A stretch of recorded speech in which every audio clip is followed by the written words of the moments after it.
So yeah, there's my cute little baby.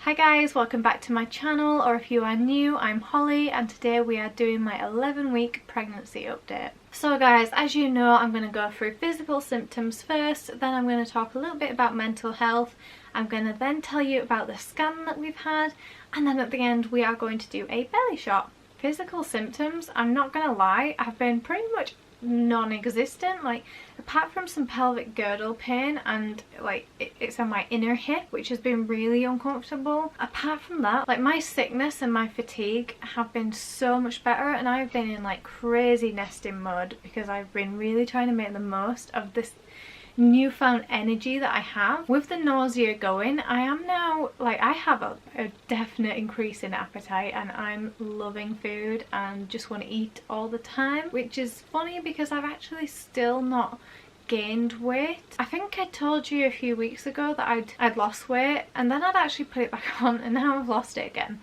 So I started this journey at 55 kilo, went down to 54, went back up to 55, and now I'm back at 54. So I'm still not gaining any weight, but I have spoke with my midwife this week and she was quite happy with the weight I am now and that it wasn't a significant thing to worry about. Naturally, I've kind of put two and two together because of losing our daughter, and that was the only other pregnancy where I'd lost weight, so I'm just putting two and two together and coming up with 6 and just drawing on similarities, and it's just, I'm very good at making myself nervous. But baby loss and pregnancy after baby loss is a topic that I think deserves its own video, so I'm going to film something separately and just kind of stick to the pregnancy update today. But yeah, this is my second pregnancy after losing a daughter, so it's just something that plays on my mind and it's hard not to draw these similarities from time to time. So again, I don't really know if I have cravings. I just will randomly decide I need to have something there and then, but I don't know if it's actually a craving or just I don't really know what it classes as because they never stick long term. I go through phases of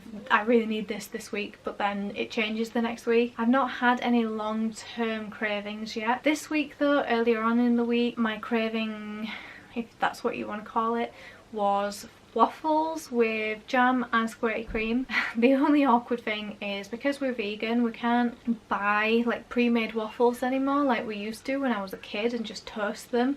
We literally have to make them from scratch and use the waffle iron and stuff. So bless my husband, he has been making waffles at like 11:30 at night for me. I know he'll be watching this video, so I'm really appreciative. Thank you, I love you. I did have a bad incident with a bread bun. Like, even though my sickness has pretty much gone and I've not actually been sick yet, I nearly was sick. This is still the only pregnancy where I have not thrown up, so like pat on the back. This is my best pregnancy so far, like touch wood.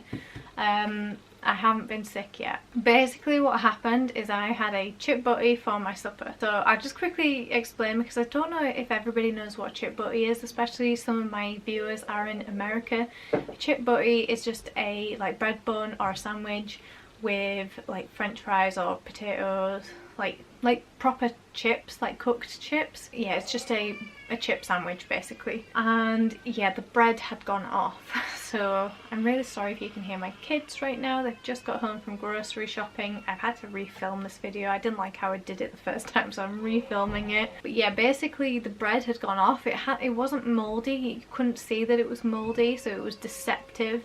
And I got halfway through this chip butty and then I could just tell, I could just taste that it had gone off, and oh my god, I started gagging. I tried to convince myself to swallow it and like it just makes me want to be sick now. But I ran for the toilet, like I was retching and I had to like spit it out in the toilet half chewed, and it was just it was not a pleasant experience. And I then was retching over the toilet, but thankfully I still did not throw up. So far this pregnancy seems to physically have been actually my easiest. I really thought at the start of this pregnancy it was going to be a tough ride and I was going to be so sick. Like I had been, my previous 2 pregnancies, I literally fought for the longest time I was just dying. Like, I felt so under the weather. And actually this pregnancy, I've only had like maybe 2 or 3 weeks that were like that, and then I've pretty much felt fine. So I'm really lucky this time. I'm still feeling baby. I know it's definitely baby. I know you'll still think I'm crazy because you'll probably still think it's too early, but definitely the people in my Facebook group are all agreeing that they're feeling flutters. So I'm definitely, these flutters are definitely baby. It's just like movement, but like the most subtle movement, but I just know definitely it's not gas, and it's not just gastrointestinal movement of my own. It's definitely baby movement. And in all fairness, this is my 4th pregnancy, so I'm pretty confident I know what baby movement feels like now, and I'm pretty definite that this is just baby swishing around in there. So moving on to mental health, I've not been too bad this week. I've had ups and downs, as I do always. Hormones definitely playing a part. I definitely feel that I've said definitely too much, but I've definitely I can't stop saying it, but oh, how do I word this? But I've certainly been feeling overwhelmed. There's just a lot going on behind the scenes that is not actually pregnancy related, but it's just, I think, the stress, and I'm a very emotional person because of having borderline. I get very emotionally attached to ideas, and it's very hard if it feels like it's not going quite as I would like it to. So with us buying or trying to sell and buy a house, it's just emotionally, that is not something I would recommend anybody does when they're pregnant. They always say it's one of the most stressful things you'll ever do. Doing it when you're pregnant and you're hormonal, like, it's not fun, and it's just trying to learn to take a step back. And I'm really focusing on self-care at the minute. I'm actually planning on doing some self-care videos for you guys, especially pregnancy themed ones, which I'll talk to you more about in a minute, but just look out for them. They are coming soon. So mental health wise, I'll now kind of move on to telling you a bit about my scan and how that all went, but I'll kind of just address the mental health aspect of it first before I get on to telling you about how the actual scan went. I guess this pertains as well to going through a pregnancy during the COVID situation, and this is the first time that it's really had an impact on my pregnancy journey. But basically, as you all know, you're not allowed a partner at your scan. The only problem is I suffer severe agoraphobia at the moment with where we live. Like, in the past 2.5 years that we've lived here, I've only left this house on my own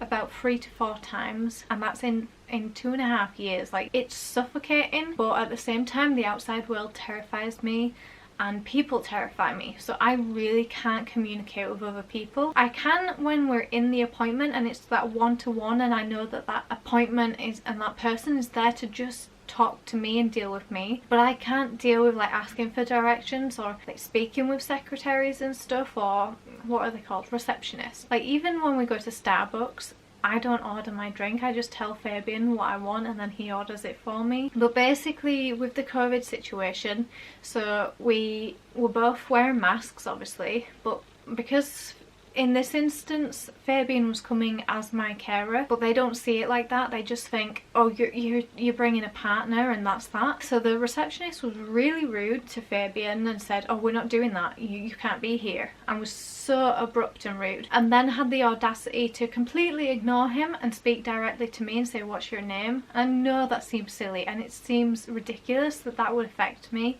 but that completely freaked me out that I had to say my name and I had to actually speak with her, and it felt like I had to justify myself. I said my name obviously, and then just she was very rude and said, well, I'm going to double check this, even though you could see that she looked at our scan card and it had been written on by the midwife that Fabian was going to be there with me. So we ended up sat in the waiting room. She told us to sit in the waiting room, and basically I broke down. I cried my eyes out in that waiting room, and I hope she felt bad, because like, I wish I'd asked to speak to her manager because she was rude, and I hope we never have to deal with her again. But I swear to God, if I have to deal with her again, that's when my anxiety suddenly disappears and I will be asking for the manager next time. With my borderline, it fights against my anxiety, because my borderline makes me very impulsive and I can be I can almost get angry. Definitely, yeah, I can definitely get angry. So there's this anxious part of me that's scared to talk to her, but then there'll be this person that's like, how dare she speak to me like that? And I'll be like, right, I'm speaking to the manager, and I'm not letting you speak to anyone else like that. Like, I always think to myself, I need to make these complaints because I don't want anyone else to ever have to suffer the way I've just suffered. So fingers crossed we don't ever have to deal with this situation again, although the health professionals have kind of said there's a good chance this is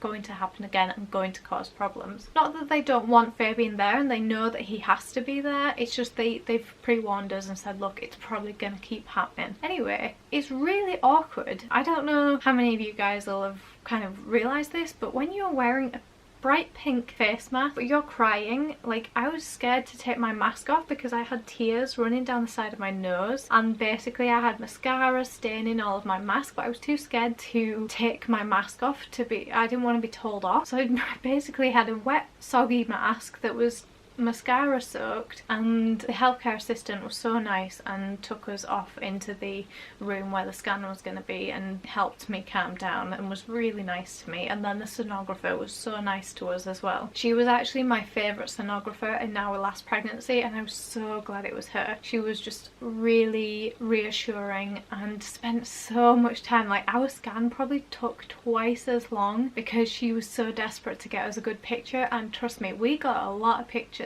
So it kind of turned into a good experience, but then we went upstairs and there was the issue of them trying to get into the women's unit, but we just got interrogated again as soon as we walked through the door, and so you automatically feel like people are having a go at you, or that's how I interpret it, which is probably just a borderline thing that I automatically think, well, like, whoa, I'm in the wrong, I'm being told off. And that's a big trigger for me personally with my borderline, is feeling that I'm being told off. It really makes me want to cry my eyes out. And the most embarrassing part was that because it was so quiet in there and there's this hallway of all the mums that are on their own, not only that, and it looks bad and like I'm feeling awkward that they're all looking at us, but I kind of just felt paranoid that then they're all listening into the conversation that we're having with this midwife, and we're saying, you know, he's a carer and stuff, and it felt like we were being judged by everybody, and it felt like nobody believed us. And it's just so hard when nobody knows our personal experience. Nobody knows how bad my anxiety is and how much I rely on him to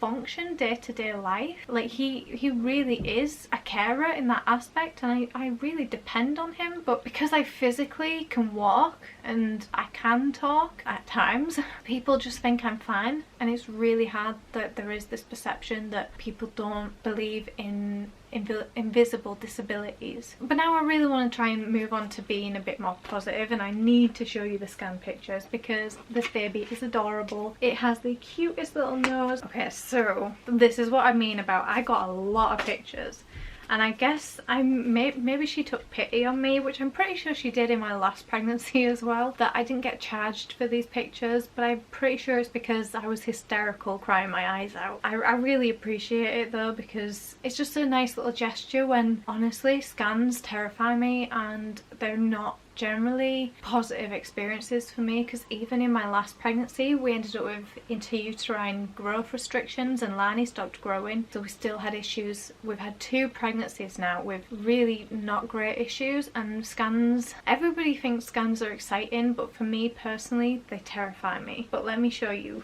this. I'm trying to, like, I've been sweating, so I'm trying to like not show you that I'm still sweating in this t-shirt, but yeah. This is my cute little baby. I don't want to like show too much, but so here we go. And you can see the little leg there. And let me see, there is one, you can just see this baby has such a cute nose. Like, can you see? Look how cute the nose is. And then there's the leg here and stuff. Oh, this baby is so cute. So yeah, there's my cute little baby. It was just so special to be able to get that extra time because she was trying to take so many pictures for us, and it kind of makes it feel a little bit more real, especially when I'm starting to feel little flutters and I'm actually getting a belly, which you'll see in a minute. It actually really felt uncomfortable having the scan, and I think it's because I've had 2 C-sections, but her pressing on my belly, my god, that hurt. Like, I don't know how I didn't actually say anything, but yeah, I'm really hoping that the bigger the baby grows that she's not gonna have to like really stick in the probe as much. Like, it was just on this bit, like above my belly button, but my god, she was like pressing it so hard, and my skin generally is just very tender and sensitive since having my C-section, so it was really the most uncomfortable scan I've ever had. So I also had my first midwife appointment, actually seeing my midwife face to face. I've had the blood test taken. They're doing it different this time. They're doing the diabetes test. It's like a HbA1 test or something instead of the glucose tolerance test. So they're going to test for diabetes. They were testing to do the Down syndrome, Edwards, Patau's, all of that thing. Just because of our past, we always opt for the screening just for our peace of mind. Abortion is not something that we personally agree with, and even with Silver, when we were told that she was not compatible with life, we still gave her every chance. We just like to know what's going on inside there, so it's more for just gathering knowledge and information and preparation than actually so that we can consider whether we would terminate or not. We would never even entertain that idea. And then, like I say, I had gestational diabetes last time, so it can be very dangerous for baby and stuff, so fingers crossed. I'm just praying I don't get diabetes this time. And then I think they just test for all the things like iron and blood count, blood type, all that sort of thing. So it's just a general well-being blood test check. Because this video is already getting so long, I'm not going to go into too much detail about what we discussed. There was talks of VBACs and choices of hospitals, but I'm seeing the consultant literally in about 2 days time, so I'll probably just cover it in my next video. So if you just subscribe and turn on the notification, you'll see it all in my next video, and that'll just make this video not too long. So now I think we're going to do belly shot. So here I am face on with clothes on. I'll try and pull it a little bit tighter. That's from my left side. And from my right side, there's definitely a bump. Even over clothes now, you can kind of see. One thing that has happened, I don't know if you guys can see. Let me see if I can see. It's hard because there's so many marks and lines from my clothes. But trust me, I have got my first ever pregnancy, like, belly stretch marks. It has taken me 4 pregnancies to get stretch marks on my belly, but it has finally happened. I have them everywhere else, but there's one at this side and there's definitely one at this side now, so even more than last week. So I'm definitely going to start actually putting something on my belly. I did actually get a free vegan sample for belly butter in the Bounty pack, so I will probably use that. But you can definitely see there is a bit of a bump showing there, and then you can see there. So there you go, guys. Thank you so much for watching. Just a few things I want to quickly say to finish this video. I don't think I've said yet, but I am doing a giveaway when we hit 100 subscribers. We are so close, so it means so much to me, and every subscription, every comment, every like, it really helps my channel. I really appreciate it. So yeah, I'm really excited about this giveaway that we're doing. I'm putting together a package of things, of goodies that I think you guys will really like, and we will be doing it internationally, I think, so everybody can enter. Make sure you click the notification button so you don't miss that video. It will probably only be open for a week where you can enter. And also, I'm asking for a lot more suggestions. I'm really appreciating the feedback I'm getting. I've been doing a lot of polls and surveys and stuff on Instagram, so I'd love it if you guys could head on over there, or even if you just click down below and write a comment and say what videos you'd like to see. Pregnancy related videos, mum related videos, anything you want to see, just let me know in the comments below. But like I say, I'm doing a lot of polls on Instagram on my stories, and it's been really helping me. Like, at the moment I'm going to do some self-care videos. I've got some ones planned that I'm really excited about, some pregnancy self-care ones. I've got a video coming up on how to survive the first trimester, which I think will be super helpful for a lot of people. I have had 4 pregnancies now, so I feel like I've got some interesting and useful tips. So yeah, please do head on over to Instagram and give me some feedback, or don't forget to comment down below, and I look forward to seeing you guys in my next video. Bye guys. That's the update.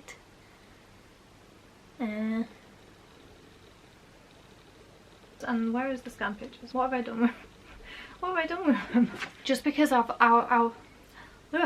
after myself, I've got a cat coming. Can I help you? Can we show you to the world?